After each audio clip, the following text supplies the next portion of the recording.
MDH की हल्दी मिर्ची धनिया करे कमाल। ये रंग दे, ये खुशबू दे, ये तीखा, ये कम पड़े। क्या निराला MDH मसाला। नमस्कार, मैं हूं सैयद सुहेल और आप देख रहे हैं आपका नंबर 1 शो ये भारत की बात है। उम्मीद करते हैं आप सभी पूरी तरह से फिट होंगे और बहुत बहुत सेहतमंद होंगे। और आइए शुरुआत करने जा रहा हूं आज की पहली बड़ी खबर के साथ। महाराष्ट्र में आकर कौन आग लगाने की कोशिश कर रहा है और साजिश कर रहा है। सोशल मीडिया पोस्ट पर पुणे में बवाल हो गया है। पुणे में हिंसा हुई है, पहली तस्वीर आप देख रहे हैं। सोशल मीडिया पोस्ट के बाद यह हिंसा भड़की है। दावा किया गया कि शिवाजी की प्रतिमा के बाद यह हिंसक भीड़ हिंसा करने सड़कों पर उतरी।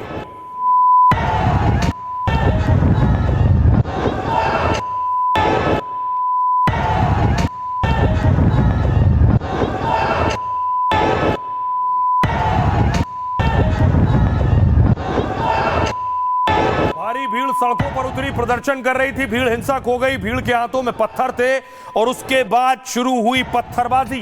अगली तस्वीर में आपको दिखाऊं, धार्मिक स्थल पर पत्थरबाजी कर रहे हैं उपद्रवी। मस्जिद है ये इमारत और उस पर पत्थर बरसाने शुरू कर दिए।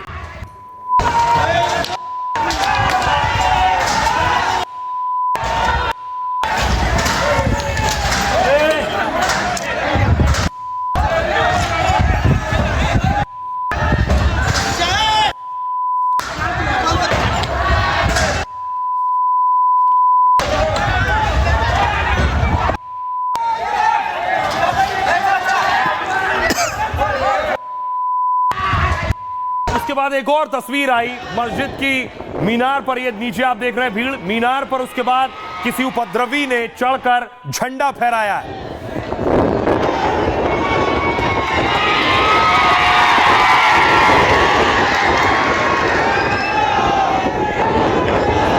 पुणे की दिखा रहा हूं, उपद्रवी असामाजिक तत्व मस्जिद पर चढ़ गए, मस्जिद की मीनार पर चढ़ गए और उसके बाद मीनार पर भगवा झंडा लहरा दिया।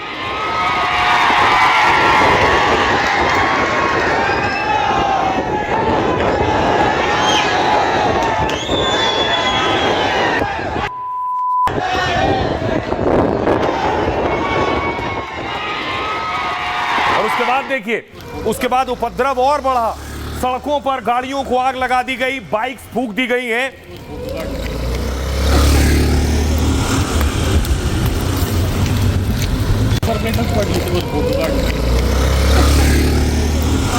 होती रही। इस दरमियान पुलिस को सूचना दी गई, मौके पर पुलिस पहुंची है। फिर पुलिस ने भीड़ को भगाने के लिए आंसू गैस के गोले दागे। पुलिस ने वहां पहुंचकर हालात को काबू करने की कोशिश की।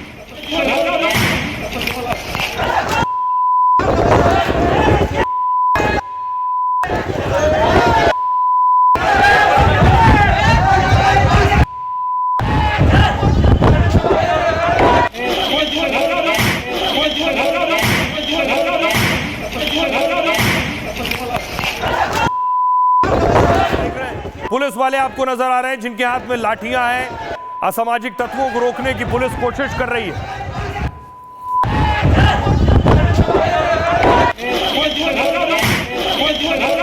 उसके बाद इलाके में हालात सामान्य करने के लिए बाकायदा भारी पुलिस बल तैनात किया गया। पुलिस ने फ्लैग मार्च किया है, पेट्रोलिंग की है।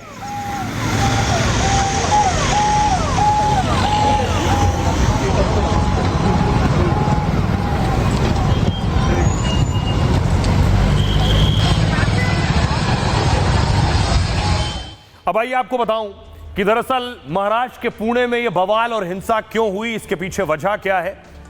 दरअसल पुणे में दो समुदायों के बीच यह जमकर बवाल हुआ है। सोशल मीडिया पोस्ट के बाद तनाव बढ़ गया। हिंदू संगठनों ने पोस्ट के विरोध में मार्च निकाला। भीड़ ने मस्जिद पर पथराव किया। हिंसा के दौरान कई गाड़ियों में आग लगा दी। सैकड़ों लोग पोस्ट करने वाले युवक के घर पहुंच गए थे। पोस्ट करने वाले युवक के घर में जमकर तोड़फोड़ की गई। मौके पर मौजूद पुलिस ने किसी तरह भीड़ को नियंत्रित किया। आपत्तिजनक पोस्ट करने वाले युवक को हिरासत में ले लिया गया है। युवक का नाम सैयद बताया जा रहा है। दरअसल आज हुए बवाल को 26 जुलाई की घटना से जोड़ा जा रहा है। 26 जुलाई को पुणे के यवत में एक मंदिर में तोड़फोड़ हुई थी। मंदिर में शिवाजी महाराज की प्रतिमा के साथ छेड़छाड़ की गई। उसी के विरोध में हिंदू संगठन के लोग आज प्रदर्शन कर रहे थे और इलाके में बाजारों को बंद कराने का आह्वान कर रहे थे। इस बीच सैयद नाम के युवक ने एक पोस्ट कर दिया। पोस्ट डालने के बाद लोगों का गुस्सा और भड़क गया। लोग उसके घर पहुंचे और तोड़फोड़ करने लगे। पुलिस ने किसी तरह स्थिति संभाली है और भीड़ को वहां से हटाया है। पुलिस ने यवत इलाके में भारी पुलिस फोर्स तैनात कर दी है। 2 दिन के लिए धारा 163 लागू की गई है। डिप्टी सीएम अजित पवार इलाके में पहुंच गए, वहां का दौरा किया है। लोगों से मुलाकात कर शांति बनाए रखने की अपील की है अजित पवार ने। सुनिए जरा मुख्यमंत्री देवेंद्र फडणवीस क्या कह रहे हैं और अजित पवार क्या कह रहे हैं। की आता त्या ठिकाणी शांतता आहे। अभी स्थिति शांत है। घटना को लेकर सभी तरह के वीडियो की जांच हो रही है। पुलिस अलर्ट पर है। अभी स्थिति नियंत्रण में है। पुलिस सख्त एक्शन ले रही है। परिस्थिती नियंत्रणात आहे। स्थिति नियंत्रण में है और घबराने की कोई जरूरत नहीं है। मैं सभी नागरिकों से, चाहे वे किसी भी जाति या धर्म के हों, सामाजिक सद्भाव बनाए रखने और किसी भी तरह की अफवाहों पर ध्यान न देने की अपील करता हूं। पूरी पुलिस व्यवस्था स्थिति पर कड़ी नजर रखे हुए है। पुलिस शांति बनाए रखने के लिए काम कर रही है। ऐसी ही हिंसा हो गई बिहार में। बिहार के मुजफ्फरपुर में महावीरी यात्रा निकल रही थी। आप देख रहे हैं महावीर यात्रा पर पथराव हुआ है। ऊपर आप देख रहे हैं यात्रा के दौरान यहां उपद्रवी पत्थर बरसा रहे हैं।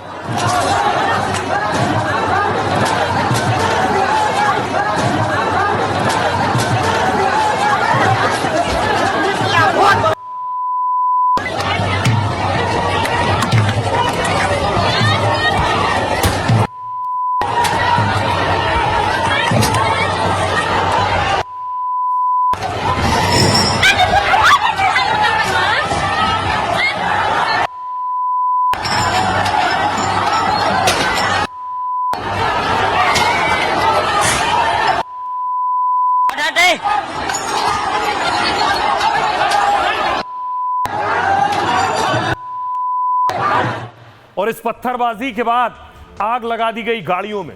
तस्वीरें मैं आपको दिखाऊं, मौके पर भारी पुलिस भी पहुंची हुई है। ये तस्वीरें आप देख रहे हैं, रात को आगजनी की गई है और ये तस्वीरें आ रही हैं जब वाहनों को नुकसान पहुंचाया गया, फूंक दिए गए वाहन, खाक कर दिए गए।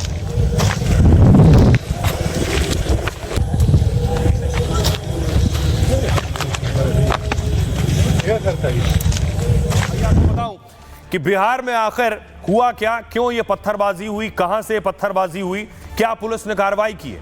बिहार के मुजफ्फरपुर में 2 समुदायों के बीच यहां भी हिंसक झड़प हुई।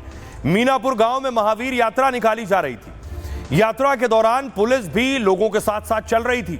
यात्रा जैसे ही मीनापुर गांव की मस्जिद के पास पहुंची, दावा है कुछ लोग मस्जिद के पास के जो घर थे वहां से पत्थर फेंकने लगे, जिसके बाद मौके पर भगदड़ मच गई और पथराव में एसएचओ समेत 10 से ज्यादा लोग घायल हो गए। घटना से नाराज दूसरे पक्ष के लोगों ने भी पथराव किया है, जिसके बाद मौके पर तनाव और बढ़ गया। रात में कुछ लोगों ने एक घर को आग के हवाले कर दिया। स्थिति को कंट्रोल करने के लिए भारी पुलिस फोर्स तैनात की गई है। एसएसपी जैसे अधिकारियों ने मौके पर पहुंचकर जायजा लिया है। पुलिस का कहना है कि यात्रा की वीडियोग्राफी की जा रही थी, उसके आधार पर उपद्रवियों की पहचान की जा रही है। उनकी गिरफ्तारी के लिए छापेमारी की जा रही है और पुलिस ने लोगों से अफवाहों पर ध्यान न देने की अपील की है। सुनिए जरा क्या कुछ कह रहे हैं जो लोग घायल हुए इस हिंसा में और एसएसपी। मस्जिद के पास गए मोरान पे, वहाँ पे 4 बजे चौक पे, उसके बाद हम लोग खेल रहे थे, 5 मिनट खेले जैसे वैसे ही। उसके बाद छत पर से सब लोग का पत्थर आने लगा। उसके बाद प्रशासन को लगा, प्रशासन भागने लगा, प्रशासन हम लोग को भी लगने लगा, हम लोग भी भागने लगे। प्रशासन बोला सब लोग भागो, हम लोग भी भागने लगे, वो लोग भी भागे। वो लोग को कम से कम सुरक्षा करनी चाहिए तो वो लोग भी भागे। हाँ, मस्जिद मुरान पर पहुँचे, सब पूरा छत पर सब लेडीज जेंट्स सब लोग बच्चा उच्चा सब चला रहा था। उसके बाद आप लोग जान लेके भाग रहे थे। जो जुलूस निकल रहा था उसी में छत पर से कुछ उपद्रवी तत्वों के द्वारा पत्थरबाजी की गई है। उस पत्थरबाजी में कुछ लोग इंजर्ड हुए हैं। थाना प्रभारी जो थे वहाँ पे साथ में जुलूस को, उनको भी चोट लगी है, सर पे चोट लगी है। अभी उनका इलाज प्राथमिक उपचार हुआ है, अभी ठीक है। अभी सिचुएशन नॉर्मल है और इसमें जो है जो लोग हैं जो इस। आइए खबरों में आगे बढ़ते हैं। आज की एक और बड़ी खबर है और हिला देने वाली खबर है। खबर यह है कि भगवा बहाना और भागवत योगी निशाना। कल आपको मैंने बताया था ये 7 लोग मालेगांव ब्लास्ट मामले में आरोपी थे। 17 साल तक साध्वी प्रज्ञा जेल में रही, प्रताड़ना झेली और 17 साल बाद बरी हुई। लगभग 8 से 9 साल साध्वी जेल में रही।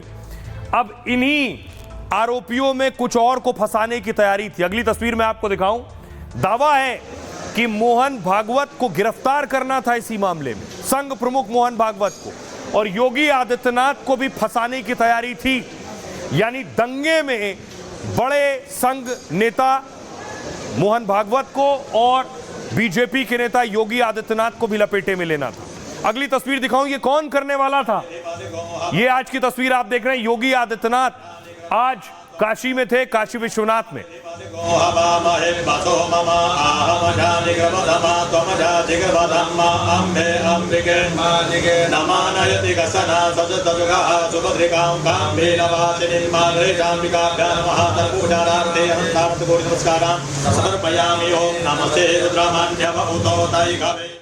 तो योगी को दंगे में फंसाने का प्लान सोचिए किस साजिशकर्ता ने बनाया था, जो एक बड़ा, जिसको सब जानते हैं कौन क्या करता है, यह परमवीर सिंह। परमवीर सिंह का ऑर्डर था कि जाकर मोहन भागवत को गिरफ्तार कर लो, और यह खुलासा किसने किया, जो परमवीर की टीम में था, एटीएस अफसर ने। अगली तस्वीर दिखाऊं, यह है एटीएस अफसर महबूब। इन्होंने कहा कि मोहन भागवत को गिरफ्तारी का दबाव इनके ऊपर बनाया जा रहा था। इस खुलासे के बाद चारों तरफ से यह हंगामा और बवाल मच रहा है कि मालेगांव मामले में क्या जानबूझकर कई बड़े नेताओं को और फंसाने की तैयारी थी। सुनिए।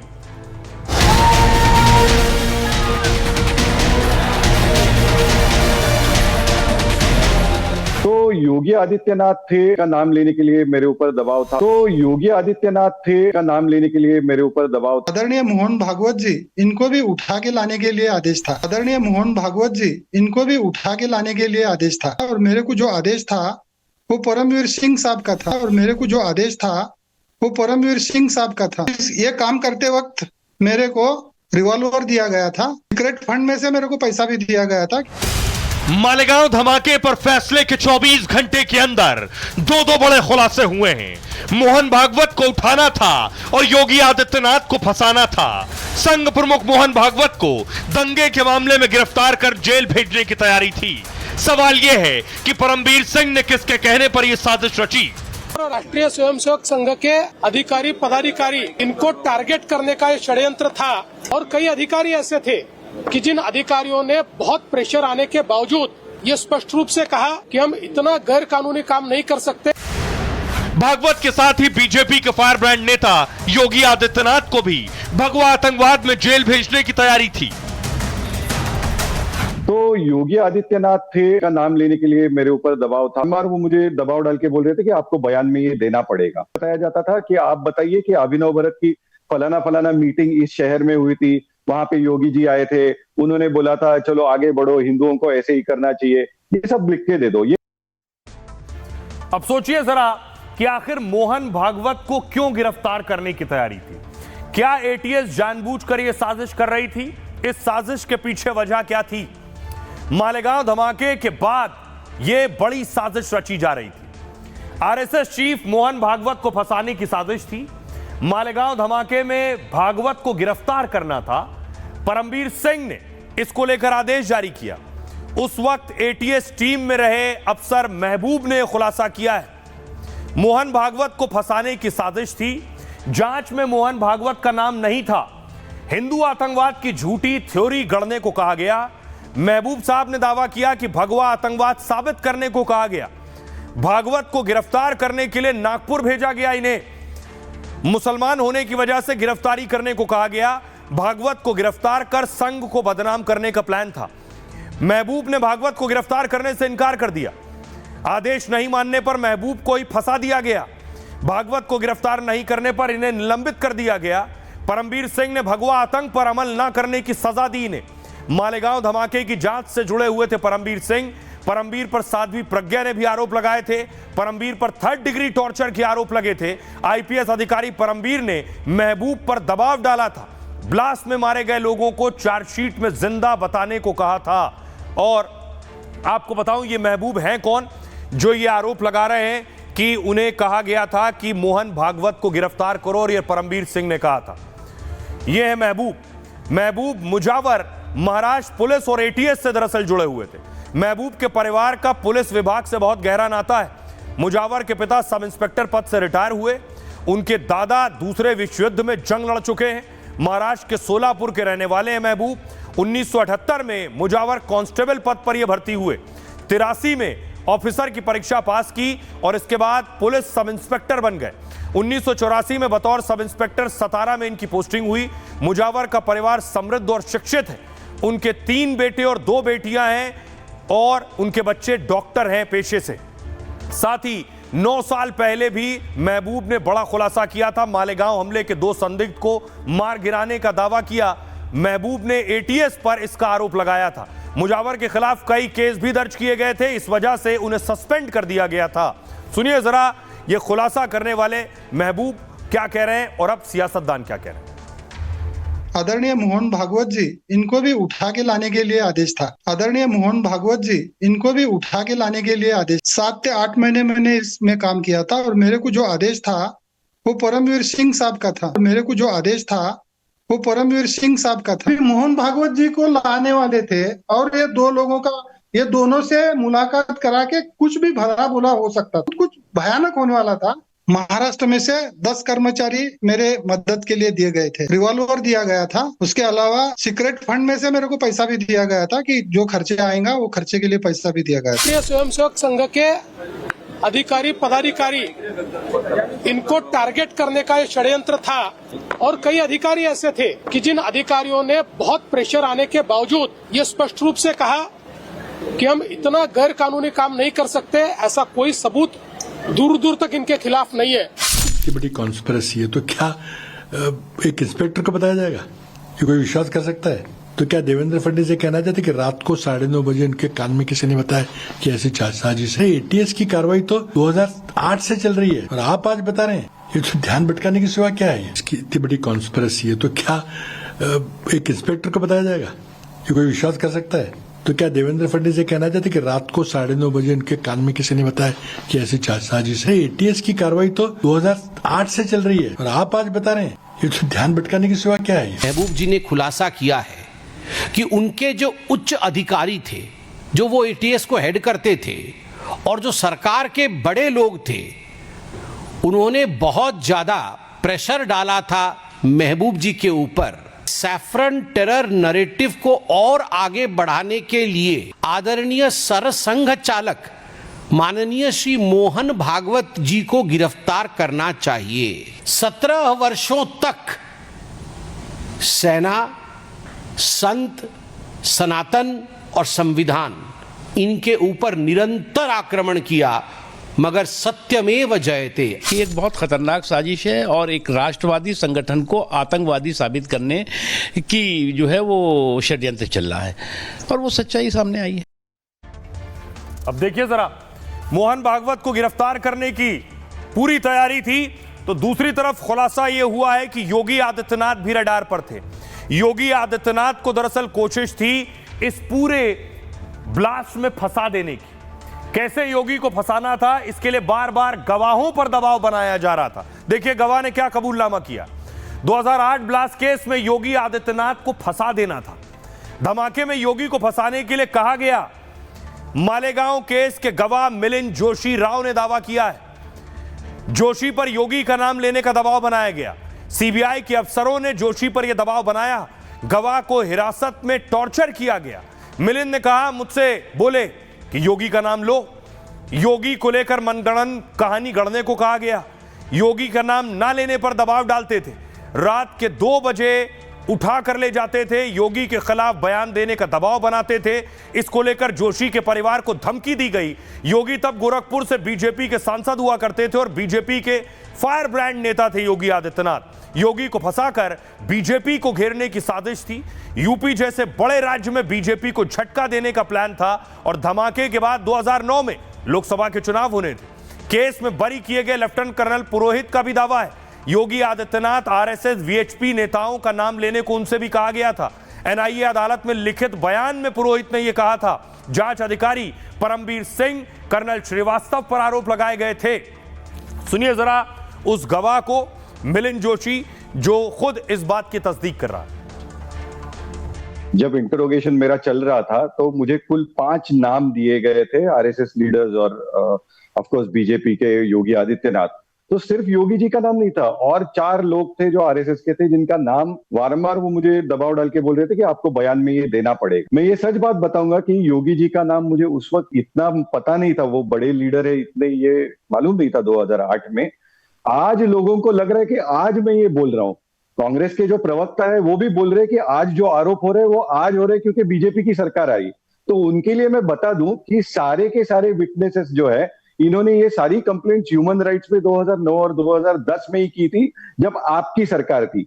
और ह्यूमन राइट्स कोर्ट का भी मैं आपको बता दूं, उन्होंने कुछ नहीं किया है इसके बारे में।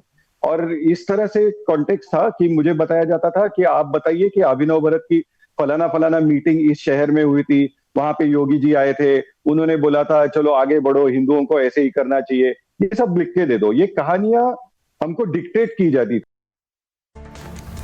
अब सोचिए जरा, योगी आदित्यनाथ को और मोहन भागवत को क्यों उठाना था? साध्वी प्रज्ञा की गिरफ्तारी हो चुकी थी इस मामले में। इस मामले में उन लोगों को भी शामिल करना था जिसका ताल्लुक वीएचपी से हो, आरएसएस से हो या फिर बीजेपी से हो, इसलिए योगी आदित्यनाथ को भी उठाना था। 29 सितंबर 2008 को मालेगांव में धमाका हुआ। 23 अक्टूबर 2008 को साध्वी प्रज्ञा की गिरफ्तारी हुई। इसके बाद करीब 9 साल तक प्रज्ञा जेल में रही। जेल में पूछताछ के नाम पर 3rd डिग्री टॉर्चर दिया गया। साध्वी प्रज्ञा ने खुद इंटरव्यू और रैलियों में जिक्र किया कि शारीरिक, मानसिक और भावनात्मक यातनाएं दी गई। साध्वी ने कहा था जेल में दिन रात उनकी पिटाई होती थी, उन्हें जेल में ठीक से सोने नहीं दिया जाता था, बेल्ट से जेल में पीटा जाता था, पिटाई के दौरान गालियां दी जाती थी, उनसे झूठे आरोप कबूल करने को कहा जाता था। इतनी पिटाई हुई कि शरीर में सूजन आ गई। पिटाई के बाद पूरा नर्वस सिस्टम प्रभावित हो गया। ऐसी पिटाई हुई कि कई सालों तक इलाज चला है। मेडिकल ग्राउंड पर साध्वी को जमानत मिली थी। 17 साल बाद साध्वी प्रज्ञा सहित सभी बरी हो गए। फैसले के बाद साध्वी प्रज्ञा कोर्ट में भावुक हो गई और इसी मामले में योगी आदित्यनाथ को भी फंसाना था। सुनिए जरा क्या कुछ कह रहे हैं समीर कुलकर्णी और उज्जवल निकम साहब। हम मरने के लिए तैयार थे, लेकिन हमने इनका नाम नहीं लिया, हमने झूठी गवाही नहीं दी, हम साक्षीदार नहीं बने, इसलिए आरोपी बने। और केवल मैं नहीं कह रहा हूं, ऐसे बहुत सारे साक्षीदारों ने एफिडेविट के ऊपर न्यायालय के अंदर भगवान की सौगंध खाकर ये साक्ष्य रिकॉर्ड हुई है। तो यह सच आज दुनिया के सामने आया है। तो आज कांग्रेस ने बहुसंख्यक हिंदू समाज की क्षमा मांगनी चाहिए और अल्पसंख्यक समाज की जात जो छल किया है, तो उनके नेतृत्व को, उनके समाज को भी जागरूक होकर कभी भी उन्होंने भी कांग्रेस का साथ नहीं देना चाहिए। कोर्ट क्या फाइंडिंग देता है, उनके पास जो सबूत आए हैं उस सबूत के आधार पर गुनाह साबित नहीं होता। कोर्ट का तो फैसला इतना ही है, किसी ने किया है, कौन जिम्मेदार है, ये कौन, किसने शोध ढूंढना चाहिए, ये पुलिस का काम है, इन्वेस्टिगेटिंग एजेंसी काम है। अगर इन्वेस्टिगेटिंग एजेंसी सही तरह से काम नहीं करती है तो हम पुलिस को भी नहीं दोष, इन्वेस्टिगेशन सही काम नहीं करते तो मुझे लगता है कि इस तरह से बवाल खड़े हो सकते हैं। आइए, एक सच का खुलासा हुआ। आज की एक और बड़ी खबर है कि डोनाल्ड ट्रंप टैरिफ बम फोड़कर देशों में दहशत पैदा कर रहे हैं। भारत के साथ भी गुस्ताखी की, भारत ने उन्हें करारा जवाब दिया है। भारत का जवाब, ट्रंप पर दबाव। डोनाल्ड ट्रंप ने बम फोड़ा, टैरिफ बम की भारत पर 25% टैरिफ लगाया जाएगा। उसके बाद चारों तरफ हल्ला हुआ, विरोधियों ने भी मोदी सरकार को घेरा। लेकिन अब खबर आई, अगली तस्वीर दिखाऊं, कि अमेरिका से F-35 खरीदने की बात हो रही थी। अमेरिका भारत से कह रहा था हमारे लड़ाकू विमान F-35 खरीद लो। लेकिन ट्रंप की इन हरकतों के बाद खबर यह है कि भारत अमेरिका से अब ये F-35 नहीं खरीदेगा। अमेरिका के लिए एक बड़ा झटका है।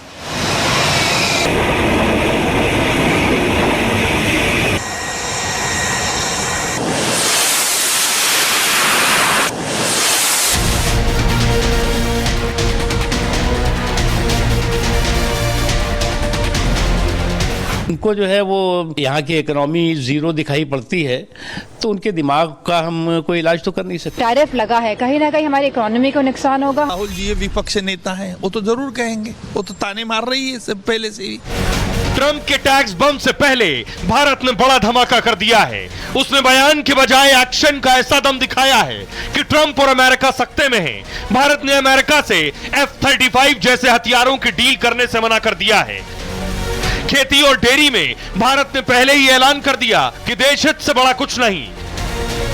भारत कभी कोई ट्रेड डील डेडलाइन या समय सीमा के आधार पर कभी नहीं करते और देश हित में हो तब उसको हम स्वीकार करें। इधर भारत एक्शन में आया तो टैरिफ वाले बम को ट्रंप ने 7 दिन के लिए रोक दिया। तो क्या भारत के जवाब में अमेरिका और ट्रंप पर अब दबाव आ गया है?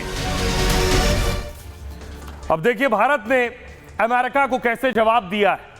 भारत अब कमजोर मुल्क नहीं है कि अमेरिका कोई दबाव डालेगा और भारत दबाव में आ जाएगा। उसको उसी की भाषा में जवाब देना भारत जानता है। भारत की अमेरिकी विमान F-35 खरीदने में कोई दिलचस्पी नहीं है। यह है F-35।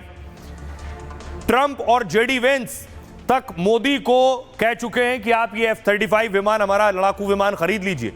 900 करोड़ रुपए के F-35 की गिनती सबसे महंगे फाइटर जेट में होती है। 5वीं पीढ़ी के लड़ाकू विमान को अमेरिका अचूक हथियार मानता है। यह सभी मौसम में काम करने वाला स्टील्थ लड़ाकू विमान है और अमेरिका ऐसे 1000 F-35 लड़ाकू विमान बना चुका है। वो दुनिया के 20 देशों को अपना फाइटर जेट बेचता है और उसकी कोशिश है कि भारत F-35 खरीदे और डिफेंस डील बढ़ाए।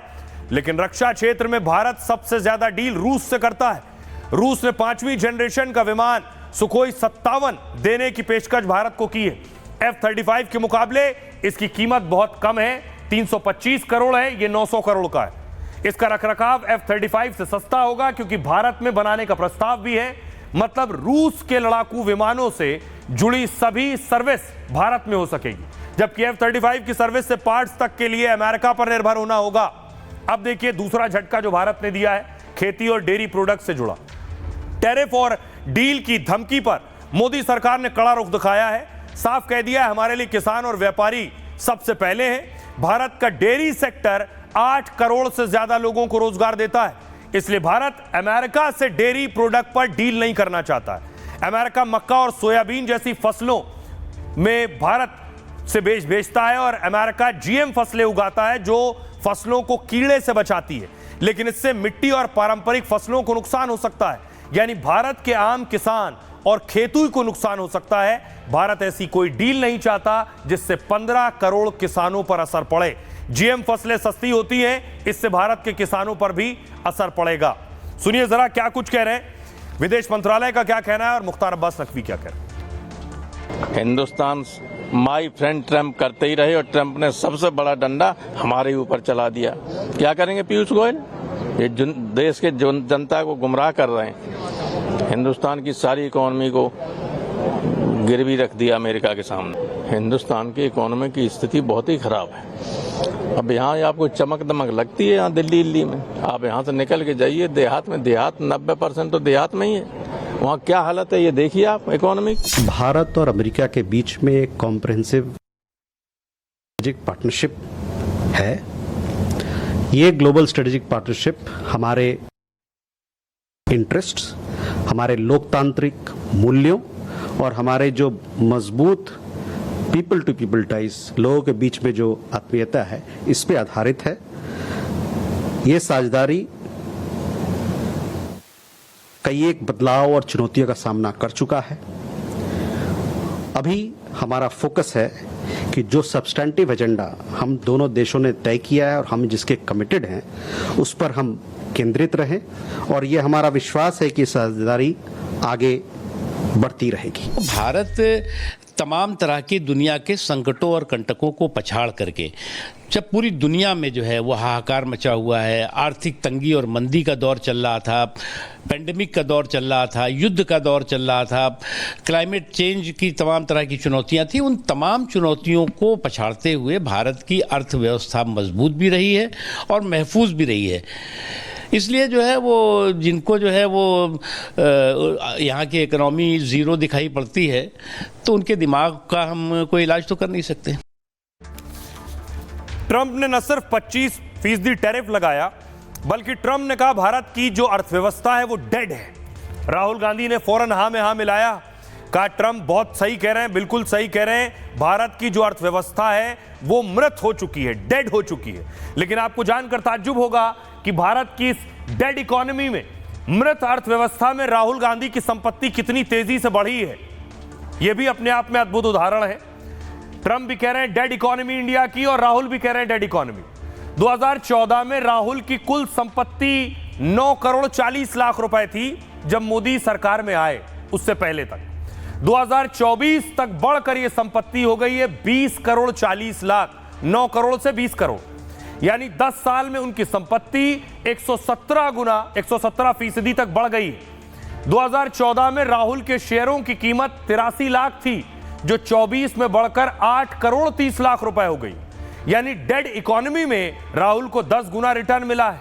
शेयर बाजार म्यूचुअल फंड से यूपीए में 60 से 80 लाख लगभग थे। मोदी सरकार में शेयर और म्यूचुअल फंड से 8 करोड़ तक कमाई की है।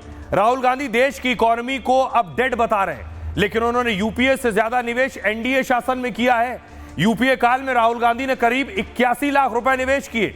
पिछले 10 साल में राहुल ने 9 करोड़ रुपए बाजार में लगाए, मतलब उनका खुद का भरोसा देश की इकोनॉमी पर बढ़ा है, यानी अर्थव्यवस्था पर उनका बयान और एक्शन दोनों अलग अलग हैं। कांग्रेस में ही उनके डेड इकोनॉमी वाले बयान का विरोध हो रहा है। शशि थरूर और राजीव शुक्ला जैसे नेता खुलकर उसके खिलाफ हैं, कह रहे हैं ट्रंप भ्रम में है, भारत की अर्थव्यवस्था मृत है, ये ट्रंप का कहना गलत है।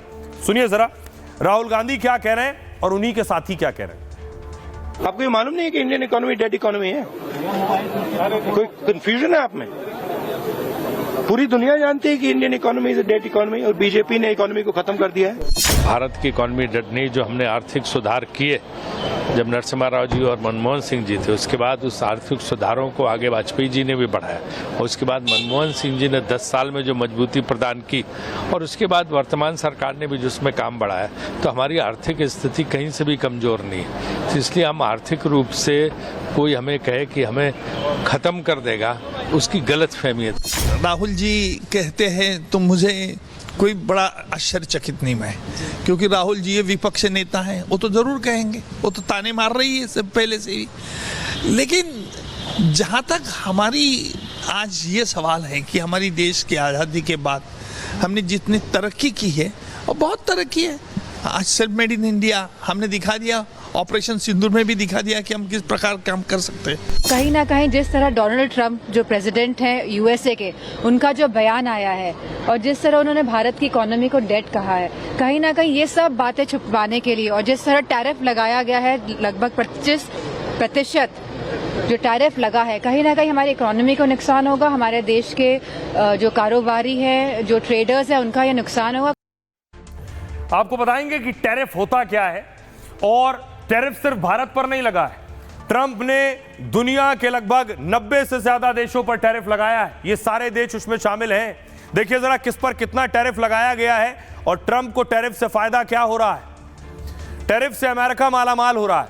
भारत पर 25% है, पाकिस्तान पर 19%, बांग्लादेश पर 20%, जापान पर 15%, ऑस्ट्रेलिया पर 19%, कनाडा पर 35%, यूरोपीय यूनियन पर 15% और इजराइल पर 15%, सीरिया पर 41%, मैक्सिको पर 25%, दक्षिण अफ्रीका साउथ अफ्रीका पर 30% और ब्रिटेन पर 10%, दक्षिण कोरिया पर 15% और नॉर्वे पर 15%। दरअसल आपको बताऊं कि ट्रंप ने जो टैरिफ लगाया है, इसे मूव कीजिए आगे, ट्रंप ने भारत पर 25% टैरिफ को 7 दिन के लिए फिलहाल टाल दिया है। 1 अगस्त की जगह अब यह 7 अगस्त से लागू होगा। 92 देशों पर नए टैरिफ की लिस्ट जारी की है, इनमें भारत पर 25 और पाक पर 19% टैरिफ लगाया है। कनाडा पर भी आज से ही 35% टैरिफ लागू हो गया। दक्षिण एशिया में सबसे कम टैरिफ पाकिस्तान पर लगा है, पहले पाकिस्तान पर 29% टैरिफ लगाया गया था। दुनिया भर में सबसे ज्यादा 41% टैरिफ सीरिया पर है। इस लिस्ट में चीन का नाम शामिल नहीं है। ट्रंप ने 90 दिनों में 90 सौदे कराने का टारगेट रखा। अमेरिका का अब तक का सिर्फ 7 देशों से समझौता हो पाया है। ट्रंप के टैरिफ दादागिरी से अमेरिका का फायदा हो रहा है। फायदा क्या? जिन देशों पर टैरिफ लगाया है वो अमेरिका में अब निवेश कर रहे हैं, क्योंकि यहां से माल भेजेंगे 25% टैरिफ लगेगा, वहां उनका सामान महंगा हो जाएगा। बेहतर है वो वहीं जाकर कंपनी लगा ले, फैक्ट्री लगा ले और वहीं निवेश वहीं बनाए और वहीं बेचे। इससे अमेरिका में विदेशी निवेश में भारी तेजी आ गई है। अमेरिका के खजाने में बहुत पैसा आने की उम्मीद है। कुछ महीनों में अमेरिका में विदेशी निवेश 2 गुना हो गया है, इसलिए ट्रंप मालामाल है। लेकिन आपको बताऊं, ट्रंप सत्ता में आने के साथ ही टैरिफ चिल्ला रहे थे, बेवजह नहीं चिल्ला रहे थे ट्रंप टैरिफ। ट्रंप ने आते ही टैरिफ लगाया भी, और टैरिफ क्यों लगाया ट्रंप ने? टैरिफ है क्या दरअसल, ये मैं आपको बताता हूं। बहुत से लोग नहीं जानते हैं टैरिफ का इस्तेमाल कहां होता है, क्यों लगाया गया है। दरअसल टैरिफ एक तरीके की बॉर्डर फीस कहिए या टैक्स फीस कहिए, बीच में मैं हूं, बॉर्डर समझ लीजिए। भारत से जो भी चीज इधर आएगी, बीच में टैरिफ लगाए, टैक्स लिया जाएगा, तभी माल आप आकर अमेरिका में बेच सकते हैं। विदेश से आने वाले सामान पर इसे लगाया जाता है, यानी विदेशी सामान पर एक तरीके का आयात शुल्क है। हर देश के सामान पर यह दर अलग अलग हो सकती है। जैसे ट्रंप हर देश पर अलग अलग टैरिफ लगा रहे हैं और इससे घरेलू मार्केट में विदेशी सामान महंगे हो जाते हैं। टैरिफ से सरकार की सीधे आमदनी बढ़ती है। कोई सामान $10 का है, उस पर 10% टैरिफ लगा दिया तो उस सामान की कीमत सीधे $11 हो गई और ये $1 ट्रंप की जेब यानी सरकार की जेब में चला गया। वैसे इसका मुख्य मकसद घरेलू उत्पादन को बढ़ाना होता है और घरेलू उद्योगों और कंपनियों को बढ़ावा देना होता है, क्योंकि बहुत ज्यादा टैरिफ से आपसी व्यापार बिगड़ जाता है, क्योंकि मनमाने टैरिफ से सहयोगी देशों पर दबाव पड़ सकता है और वो भी जवाबी कार्रवाई करते हुए वो भी अपना टैरिफ बढ़ा सकते हैं, तो फिर अमेरिका की मार्केट और बाजार को नुकसान हो सकता है। सुनिए जरा सियासतदान क्या कह रहे हैं। ये टैरिफ बहुत चिंताजनक है। कल भी पीयूष गोयल जी का जो स्टेटमेंट आया वो विस्तार से नहीं था। हमारी अपेक्षा है कि अगले हफ्ते में विस्तार से इस पे चर्चा होनी चाहिए पार्लियामेंट को और देश को पता चलना चाहिए कि ये टैरिफ का मामला क्या है, आगे कैसे बढ़ेंगे, कम करने के लिए क्या कोशिश हो सकती है, क्योंकि ये पूरी जो बिजनेस कम्युनिटी है भारत की, जो दुनिया में कुछ अच्छा काम करना चाहती है, अगर ये टैरिफ्स ऐसे ही लगते रहे तो ये बिजनेस नहीं कर पाएंगी। पीयूष गोयल ने पूरा बयान दे दिया है और विस्तार से बताया है कि ये अभी नेगोशिएशन का दौर जारी है। अब आपको बताऊं, ट्रंप को जवाब दिया गया है, अपने तरीके से भारत सरकार हैंडल करेगी, लेकिन ट्रंप को पहली बार जवाब नहीं दिया गया। अमेरिका को इससे पहले भी भारत के पूर्व प्रधानमंत्री जवाब देते रहे हैं। देखिए कब अमेरिका को उन्हीं की भाषा में उनके तेवर दिखाने पर जवाब दिया गया। सबसे पहले देखिए साल 1965 में, तब भारत और पाकिस्तान के बीच चल रही थी जंग। अमेरिका ने धमकी दी, जंग रोक दो वरना गेहूं नहीं भेजेंगे। भारत ने अमेरिका से गेहूं लेना ही बंद कर दिया। हरित क्रांति शुरू हुई और देश फसलों में आत्मनिर्भर होने लगा। साल 1974 भारत ने पहली बार पोखरण परमाणु परीक्षण किया। अमेरिका ने भारत पर आर्थिक और सैन्य प्रतिबंध लगाया। अमेरिका की शर्तों और बैन के सामने भी भारत झुका नहीं। बाद में अमेरिका ने खुद बैन में ढील दी। फिर आया साल 1998, भारत ने दूसरी बार पोखरण परमाणु परीक्षण किया। अमेरिका ने कई तरह के सैन्य और आर्थिक बैन लगा दिए। विश्व बैंक तक को सहयोग देने से मना कर दिया। अटल सरकार ने अमेरिका के सामने झुकने से इनकार कर दिया। 2 साल के अंदर ज्यादातर बैन हटा लिए। क्लिंटन खुद भारत आए और अब साल 2025 अमेरिका भारत पर ट्रेड डील का दबाव डाल रहा है। ट्रंप ने भारत पर 25% टैरिफ की धमकी दी। भारत ने कहा देश हित के हिसाब से ही डील होगी, मतलब अमेरिका के सामने झुकने से इनकार कर दिया है। तो सुनिए जरा क्या कुछ कह रहे हैं सांसद निशिकांत दुबे। आपको ध्यान हो कि हमने परमाणु परीक्षण किया और अमेरिका ने और अमेरिका के कई एक सहयोगी देशों ने हमारे ऊपर इकोनॉमिक सैंक्शन लगा दिया। उस वक्त भी अटल जी के तौर पर एक मजबूत प्रधानमंत्री इस देश को था। आज तो उनसे भी ज्यादा जो है मोदी जी मजबूत प्रधानमंत्री हैं। और ये मोदी जी की सरकार है, हम मजबूत हैं। 140 करोड़ लोगों के सामर्थ्य पर हमें भरोसा है। इन चीजों से कोई फर्क नहीं पड़ता। राहुल गांधी पाकिस्तान की बात कर रहे हैं, राहुल गांधी चीन की बात करते हैं, राहुल गांधी सोरोस फाउंडेशन के आका जो हैं जॉर्ज सोरोस, उनकी बात करते हैं। तो निश्चित तौर पर जो जितनी विदेशी शक्तियां भारत को कमजोर करना चाहती हैं, उसके प्रणेता, उसके नेतृत्वकर्ता, उसके मार्गदर्शक राहुल गांधी। ये जिस ट्रेड की और जिस टैरिफ की बात कर रहे हैं, भारत का बहुत बड़ा निर्यात है ही नहीं अमेरिका में, और जो निर्यात है 78% बाजार मोबाइल का है और 44% जो अमेरिकी यूज करते हैं, वो आयात करते हैं, वो भारत के मोबाइल करते हैं। और 78% बाजार जो है वहां मोबाइल का भारत का है, कंप्यूटर का। और कंप्यूटर को, मोबाइल को और इलेक्ट्रॉनिक गुड्स को अमेरिका ने भी टैरिफ से अलग रखा है। तो भारत ने अकेले अमेरिका को नहीं झुकाया, जिसने भारत की तरफ आंख उठाई या चाल बदली उसे झुका दिया। ये तस्वीर याद है आपको, मालदीव ने भी राहें बदली थी। उसके बाद मोइजू की क्या हरकत थी, अब खुद प्रधानमंत्री को रिसीव करने पहुंचे थे। सारे सुर बदल गए कुछ दिनों में ही। क्यों बदले आपको बताऊंगा। अब एक और नेता, अगली तस्वीर दिखाऊं। तुर्की ने हरकत की। अब तुर्की को भी बड़ा झटका देने की तैयारी है। तुर्की भी भारत के आगे झुकेगा। अगली तस्वीर दिखाऊं। पाकिस्तान ड्रोन भेज रहा था, उसमें तुर्की भी शामिल था। तुर्की से बाकायदा लोग गए जो भारत ड्रोन भेज रहे थे। अब तुर्की पर आखिर क्या एक्शन हो चुका है आपको बताऊं। पैरों तले जमीन निकल गई है। जो तुर्की का नुकसान होने वाला है, भारतीयों ने मिलकर जवाब दिया है। देखिए क्या जवाब है। पिछले साल मालदीव ने भारत और मोदी विरोधी अभियान चलाया तो भारत ने बड़े पैमाने पर टूरिज्म में मालदीव का बॉयकॉट कर दिया। मालदीव जाने वाले भारतीय सैलानी 2 लाख से घटकर सोचिए 1 लाख हो गए। तो हुआ क्या, हजारों करोड़ का नुकसान हुआ। कंगाली की कगार पर पहुंचा मालदीव। तब मोइजू भारत और मोदी से मदद की गुहार लगाने लगे। भारत को सबसे अच्छा दोस्त बताया और मोदी को बहुत खास अतिथि बताया। अपने देश में मोदी को तोपों की सलामी दी और भव्य स्वागत किया है। भारत के ऑपरेशन सिंदूर में तुर्की ने पाक का साथ दिया था। बड़े पैमाने पर भारत ने बॉयकॉट किया, मुहिम चलाई, तुर्की के बॉयकॉट की। मालदीव की तरह तुर्की को भी अब टूरिज्म का झटका लगा है। जानकारी है कि पिछले साल जून में 38,000 सैलानी गए थे, इस बार सिर्फ 24,000 गए। तुर्की जाने वाले भारतीय सैलानियों की संख्या 37% गिर गई है। पिछले साल जून में 42,000 भारतीय गए थे, इस बार 31,000 गए हैं। यानी हर महीने तुर्की को टूरिज्म में भारी घाटा झेलना पड़ रहा है। कई टूर एंड ट्रैवल कंपनियों के पैकेज की लिस्ट में तुर्की है ही नहीं और बहुत से लोगों ने तुर्की में डेस्टिनेशन वेडिंग भी टाल दी है। यानी मालदीव की तरह उसे भी हजारों करोड़ का नुकसान हो रहा है। तो भारतीयों ने भी अपनी भाषा में तुर्की को जवाब दिया है। तो भारत के खिलाफ साजिश करने वालों को भारत में ही जवाब भी मिल जाता है। आइए खबरों में आगे बढ़ते हैं। आज की एक और बड़ी खबर है। बड़ी खबर बिहार से है। बिहार में आ गया वोटर लिस्ट। बिहार में वोटर लिस्ट को लेकर हर रोज हंगामा हो रहा था। तस्वीर आप देख रहे हैं लोकसभा की। लोकसभा में विपक्ष ने आज भी वोटर लिस्ट रिवीजन पर हंगामा किया है। सदन में तख्तियों से मान्य सदस्यों का अधिकार नहीं छीन सकते। ये गलत तरीका है, गलत आचरण है, गलत व्यवहार है आपका। बालू जी, आप वरिष्ठ सदस्य हो, आपको ये उचित लगता है क्या कि आप सदन की कार्रवाई को चलने दें?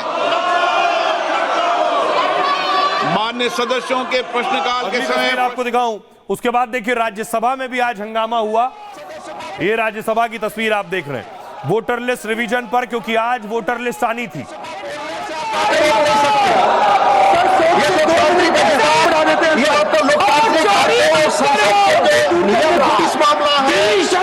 देखिए जरा, संसद के कैंपस में बाहर प्रदर्शन हुआ।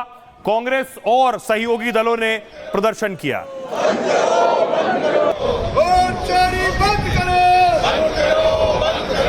तो बिहार में जिस वोटर लिस्ट रिवीजन के बाद लिस्ट आने का इंतजार था, वो लिस्ट आ गई है। सभी को इंतजार था, इस पे बहुत दिन से बवाल और हंगामा था। देखिए लिस्ट में क्या है और क्या नहीं। बिहार में चुनाव आयोग ने नई वोटर लिस्ट जारी कर दी है। वोटर लिस्ट रिवीजन में 65 लाख नाम कट गए। जिनके नाम कटे हैं वो या तो अब इस दुनिया में नहीं है, या कहीं और पलायन कर चुके हैं, या जिनके नाम 2-2 जगह पर हैं। चुनाव आयोग इस लिस्ट को सभी 38 जिलों के डीएम के पास भेजा है। नई वोटर लिस्ट को राज्य के सियासी दलों से भी साझा किया गया है। चुनाव आयोग ने अपने वोटर सर्विस पोर्टल पे इसे अपलोड कर दिया है। अगर आप बिहार के रहने वाले हैं तो वोटर लिस्ट पोर्टल पर देख सकते हैं। मतदाता ऑनलाइन वोटर लिस्ट में अपना नाम चेक कर सकते हैं। चुनाव आयोग ने वोटर लिस्ट में करेक्शन का मौका भी दिया है। जिनका नाम नहीं आया है, अगर लिस्ट में नाम छूट गया है तो उसे आप जुड़वा सकते हैं। अगर कोई नाम गलती से जुड़ गया है तो उसे हटवा भी सकते हैं। इसके लिए चुनाव आयोग विशेष कैंप लगाने जा रहा है, जहां दावे और आपत्तियां दर्ज कराई जा सकती हैं। वोटर लिस्ट करेक्शन का काम कल से शुरू भी हो जाएगा। चुनाव आयोग ने इसके लिए 30 दिन का समय दिया है। 1 सितंबर तक नाम जोड़ने हटाने का काम होगा। कैंपों में सुबह 10 से शाम 5 बजे तक ये काम चलेगा। दिव्यांग और बुजुर्ग घर जाकर आवेदन उनके लिया जाएगा। इसके लिए चुनाव आयोग ने बीएलओ को सख्त निर्देश दिए। अब आपको बताऊं किस जिले से कितने नाम कटे। सारण में 2,73,000 नाम कटे, भागलपुर में 2,44,000, पश्चिमी चंपारण में 1,91,000, किशनगंज में 1,46,000 नाम कटे, सहरसा में 1,31,000, सुपौल में 1,28,000 और बक्सर में 87,000 नाम कटे, खगड़िया में 79,000 नाम हटाए गए, शेखपुरा में 26,000 नए नाम वोटर लिस्ट में नहीं। आइए अब आपको बताते हैं, सुनिए जरा वोटर लिस्ट आने के बाद सियासतदान क्या कह रहे हैं। वो जब जीतते हैं तो सब कुछ चंगा है, और जब हार जाते हैं तो वो इलेक्शन कमीशन के सर पे वो लोग फोड़ देते हैं। ये लोकतंत्र को कमजोर करने के लिए जो षड्यंत्र रचा रहे हैं, उसमें बहुत बड़ा मुझे ये खेल दिखाई देता है, बार बार संवैधानिक संस्था को अटैक करना। हमारे प्रोटेस्ट के बाद कि एसआईआर पे चर्चा हो, वोट बंदी का दूसरा नाम है एसआईआर, उसके बाद सभा में विमर्श के ना करा करके सदन को 4 तारीख तक के लिए स्थगित कर दिया। ये राजनीति नहीं है, ये लोकतंत्र में सबसे बड़ी जो स्ट्रेंथ होती है वो आपका वोट होता है, वोटर होता है। अगर वोटर का वोट स्ट्रेंथ का हक ही छीन लिया जाएगा तो हम कैसे चुप बैठेंगे। ये लोग तो बिहार के लिए कर रहे हैं, बिहार के जनता पर तो कोई असर इस बात का नहीं है। बिहार की जनता पर तो जो वोटर है 90% से ज्यादा लोग ऑलरेडी अप्लाई कर चुका है। बिहार की जनता में कहाँ असर है इस चीज का। जो इंडिपेंडेंट संस्था है उस पर दबाव बनाने का इनका एक प्रयास है, अनर्गल प्रलाप है। इस प्रलाप से न चुनाव आयोग को कुछ बिगड़ने वाला है, न देश के लोग तो इस पर थूक ही रहे हैं कि आप यह गलत कर रहे हो। और इस बीच राहुल गांधी ने चुनाव आयोग और मुख्य चुनाव आयुक्त को भी धमकाया है। क्या कह रहे हैं राहुल गांधी? चुनाव आयोग ने लिस्ट जारी कर दी एक तरफ, और दूसरी तरफ राहुल ने ईसी को धमकाना शुरू कर दिया। राहुल ने पिछले 9 दिनों में दूसरी बार चुनाव आयोग को धमकी दी है। राहुल ने आज कहा चुनाव आयोग वोटों की चोरी कर रहा है, हमारे पास एटम बम है, जब फटेगा तो चुनाव आयोग बचेगा नहीं। चुनाव आयोग में जो भी वोट चुराने का काम कर रहे हैं उन्हें हम छोड़ेंगे नहीं। आप हिंदुस्तान के खिलाफ काम कर रहे हैं, जो देशद्रोह है, आप कहीं भी हो, चाहे आप रिटायर ही क्यों ना हो जाएं, हम आपको ढूंढ निकालेंगे। इससे पहले 24 जुलाई को भी राहुल ने धमकी दी थी, कहा था मैं चुनाव आयोग को एक मैसेज देना चाहता हूं, अगर आपको लगता है कि आप इससे बच निकलेंगे, अगर आपके अधिकारी सोचते हैं कि वो बच जाएंगे, तो ये आपकी गलतफहमी है, हम आपको बच के जाने नहीं देंगे। राहुल के बयान पर चुनाव आयोग ने पलटवार किया है। चुनाव आयोग ने सख्त भाषा में कहा कि ऐसे निराधार आरोपों को नजरअंदाज करता है चुनाव आयोग। लगातार दी जा रही धमकियों के बावजूद हम सभी चुनाव अधिकारियों से कहना चाहते हैं कि वो पहले की तरह निष्पक्ष और पारदर्शी तरीके से काम करें, गैर जिम्मेदाराना बयानों को नजरअंदाज करें। इसके साथ ही चुनाव आयोग ने कुछ तथ्य भी सामने रखे। पहला, 12 जून 2025 को उन्हें मेल भेजा गया, लेकिन वो चुनाव आयोग के सामने खुद नहीं आए। दूसरा, राहुल गांधी को भी पत्र भेजा गया, लेकिन उन्होंने उस पत्र का जवाब नहीं दिया। तीसरा, उन्होंने कभी किसी मुद्दे पर चुनाव आयोग को कोई पत्र नहीं भेजा। चौथा, यह अजीब है कि वो बेतुके आरोप लगाते हैं। अब तो चुनाव आयोग के अफसरों और कर्मचारियों को भी धमकाने लगे हैं। सुनिए जरा राहुल क्या कुछ कह रहे हैं और रविशंकर प्रसाद क्या कह रहे हैं। वोट चोरी हो रही है और अब हमारे पास ओपन एंड शट प्रूफ है कि इलेक्शन कमीशन वोट चोरी में इन्वॉल्व है। तो हमने अपना ही इन्वेस्टिगेशन करवाया, उसमें 6 महीने लगे और जो हमें मिला है वो एटम बॉम्ब है। मतलब एटम बॉम्ब है, फटेगा तो आप इलेक्शन कमीशन आपको दिखेगा नहीं हिंदुस्तान। राहुल गांधी कांग्रेस पार्टी, पहले अपने अंदर देखो कि जनता आपको वोट क्यों नहीं देती है, ये समझना पड़ेगा।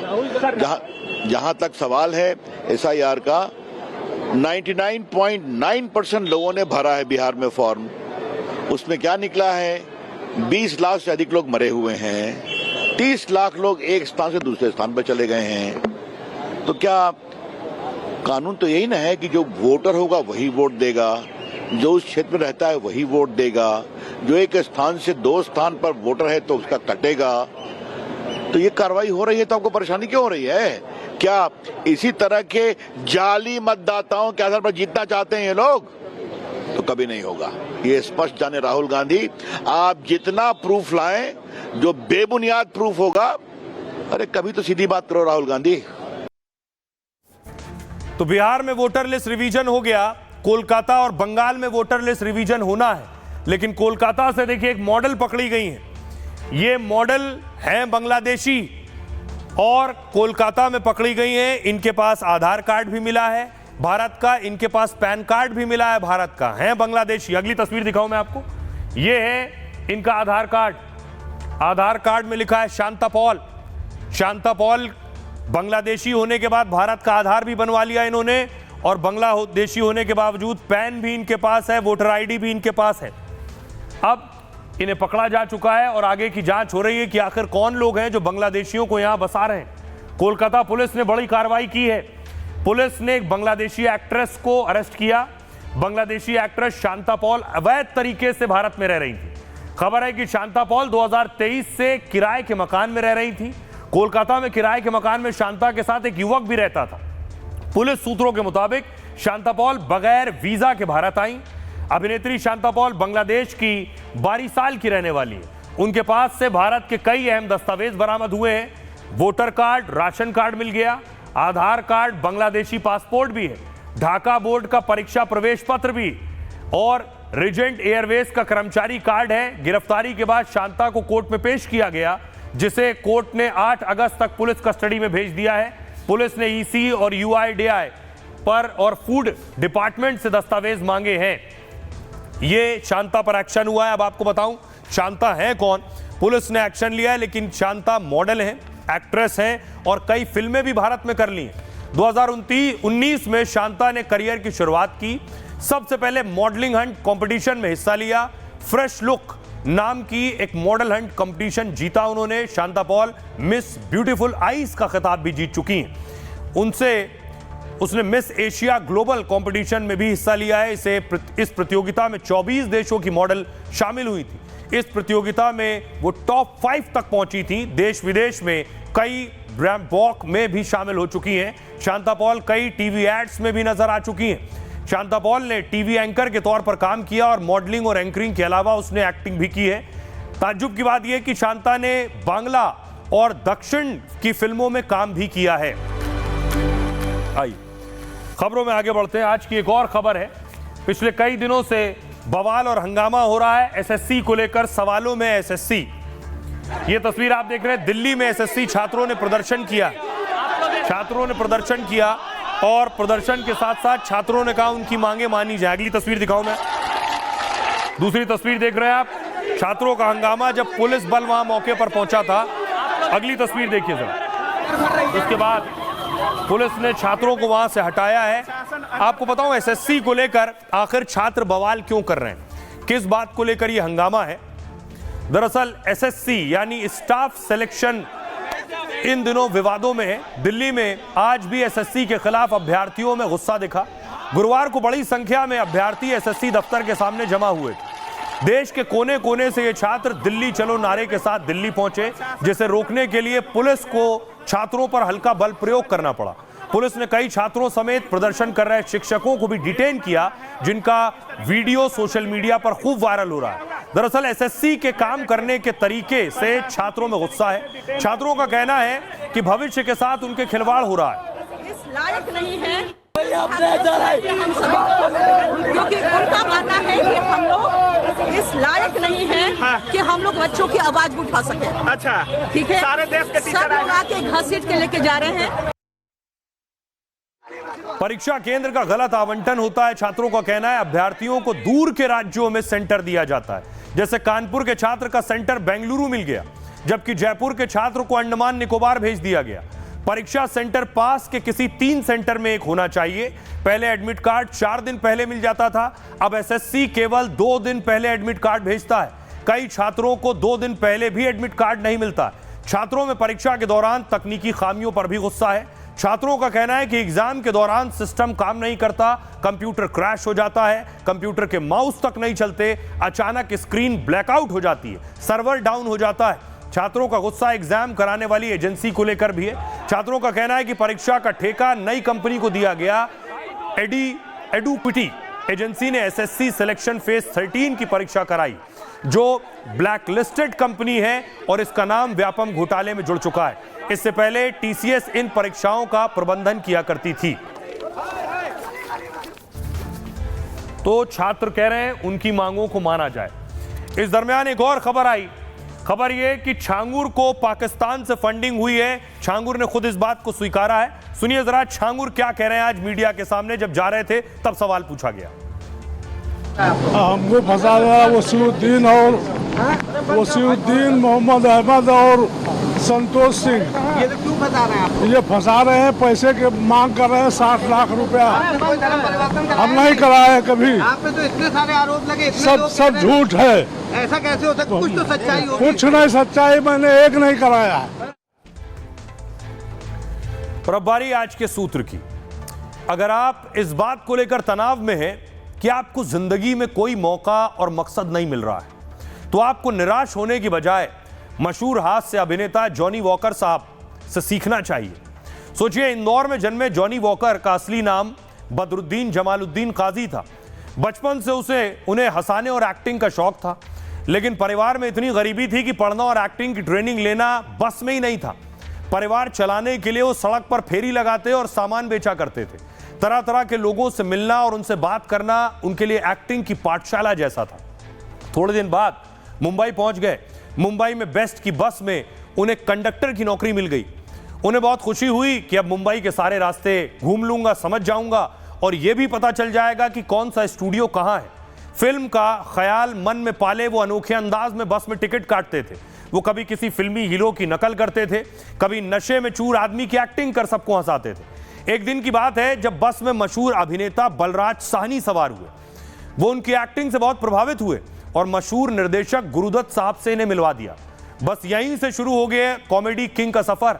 जॉनी वॉकर साहब ने 300 से ज्यादा फिल्में की, लोगों को खूब हंसाया, गुदगुदाया और एक बड़ी सीख दी कि जिंदगी में चाहे कितनी भी मुसीबतें आए, अपने लक्ष्य से नजरें मत हटाइए और जिस काम से प्यार है उसे किसी कीमत पर छोड़िए मत। बहरहाल ये भारत की बात है में इतना ही। आप अपना और अपनों का बहुत बहुत ख्याल रखिए। रुक रहे हैं एक छोटे से ब्रेक के लिए। अब आया असली स्वाद। अब आया स्वाद। जब स्वाद के पड़े हो लाले तो MDH का चंकी चाट मसाला डालें। MDH का चंकी चाट मसाला। MDH